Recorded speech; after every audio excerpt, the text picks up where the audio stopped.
Greetings, YouTube, and welcome to a video I'm really excited to talk about because you see, as always, I've been tweaking my mastery setup to try to best accommodate my best champions. And so that is with the assumption, and that's a big disclaimer, I don't do Alliance War. So this setup is terrible for those of you who have Alliance War goals in mind, unless you want to spend a bunch of units to reset the masteries, which some people do every time Alliance War ends. But at the same time, I have two goals in mind. I'm an arena grinder that wants to maximize my PI because the higher the PI, the more the points in the arena. And besides that, I want there to still be an overall questing team that I can do a lot of damage in both Alliance Quest and just questing in general. And I can clear content quickly because ain't nobody got time for the 30-minute Labyrinth of Legends fights. At least I don't. All right, so here's the deal. I recently, thanks to Cyber Weekend in large part, was able to get Nicholas Fury, 565, SIG 200, Black Widow Clairvoyant, 565, SIG 200, and then of course I still have Blade, and I still have other big-time bleeders, even champs that, you can do incinerate damage and bleed like Domino.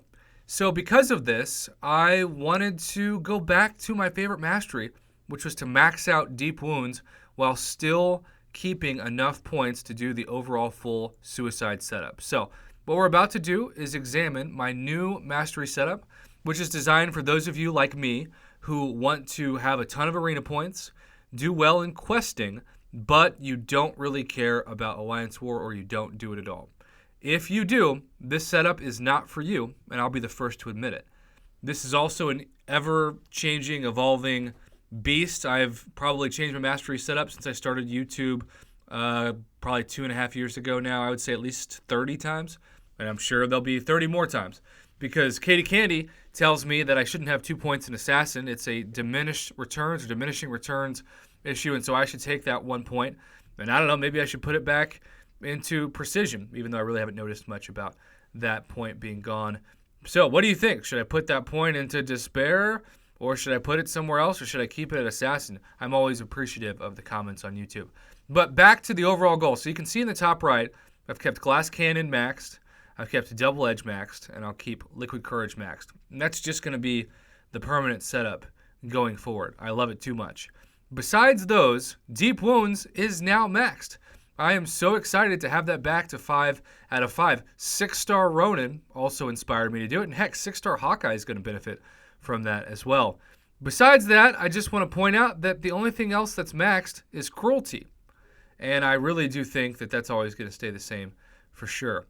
Yes, it takes a ton of cores to get the offensive tree that you see in front of you, which is why, like I had somebody last night in my live stream say, Prof, I'm a beginner. What advice do you give me? I said, never sell champs and put all of your units into mastery cores because that will get you so much further. And masteries are a done deal. You awaken it, you have it, unlike buying crystals, which is a casino game of chance that often is RNGudas instead of RNGesus because it will betray you. All right, defensively, I took the 2 points out of Coagulate, still kept 1 in there so that Omega Red gets full healing without any damage from poison. And besides that, kept Willpower maxed, kept Salve maxed, and kept Recovery max. Now, I don't think I would have Salve be maxed if I did not need the full, 12 points in the defensive tree to unlock Willpower, but I'd rather put them in Salve and block proficiency and even the 2 points in the Stand Your Ground. I get a lot of flack for that because people say Stand Your Ground is terrible, but I have a passive safe strategy in a lot of my fights because I'm just not that good at intercepting, right? So what I'll do now is I'll hold block and I'll bait the heavy attack and then I'll counter with a heavy of my own or just a combo. Well, sometimes I'm backed up against the wall and I don't time dexing the heavy perfectly and I'll be uppercutted.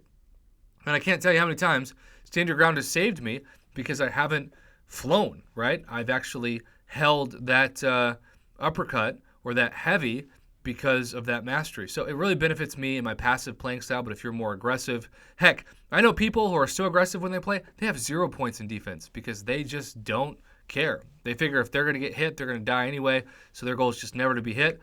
If that's you, I applaud you. I am not that good at the game, and I'm not even going to pretend to tell you I'm that good at the game. I'm just going to move on now to proficiencies, though I still call it utilities because I'm an OG. All right, I have taken 1 point off parry. I have not really noticed a huge difference in any regard, even in the block damage that I take, which is surprising. You still only need 1 point in dexterity. You still only need 1 point in limber. And I haven't had petrify or pacify active as well. And because of the champs I use, I just don't notice a real missing of those masteries. I'm sure, depending on your champion, you might want to max those out for all I know. With parry, you want to have that parry last as long as possible, particularly with the Mega Red, where you can kind of wait to release that heavy attack toward the end of the stun duration of the parry, and that's going to cause more spores to be active, and that's going to, of course, lock in more damage. So, yeah, I'm a huge fan of this new setup. Yes, it is a max suicide build. Yes, it is a max deep wounds build, but I have noticed a huge change, particularly when I'm fighting with my main bleeder, which even though there are people who say, Prof, he's so yesterday's news. Shut up. I don't agree. I still think Blade is a huge MVP of the game, and when I'm doing his special 2 and causing all that bleed damage, or even just doing the blade cheese, quote-unquote, where I parry. This is especially popular if I'm screwed over when I'm doing dungeons with Katie Candy and I'm facing rage, where the only real way for me to not rage quit, ironically, is to just do the blade cheese where I constantly parry and cause bleed damage. Of course, this doesn't work if I'm rage against somebody like even an unstoppable Colossus who doesn't take bleed damage, but you get the idea. It's been a MVP setup for Blade, and that 1 point in Coagulate has also made a good difference in having him not start off a fight by taking as much bleed damage. That can be especially troublesome against fights. You just don't want to go against Void with any Suicide Masteries. That's the one fight that I've really missed being able to conquer easily with Blade, but the trade-off is well worth it for Omega Red with full Suicides for sure. All right, YouTube, there you have it. What do you think of my newest Mastery setup? Have you tried something similar, or do you think it's crazy to have this setup when you're doing Alliance War?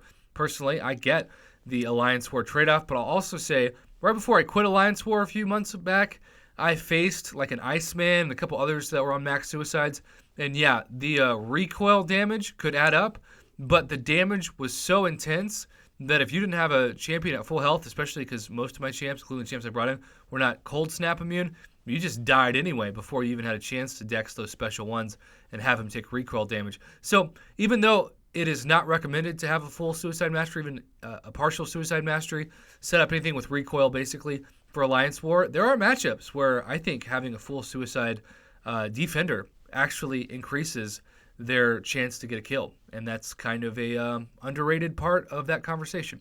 All right, YouTube, I'm going to go ahead and end this video here. Have a good one. Thanks for watching, and thanks to everybody who commented their thoughts on this new Mastery setup.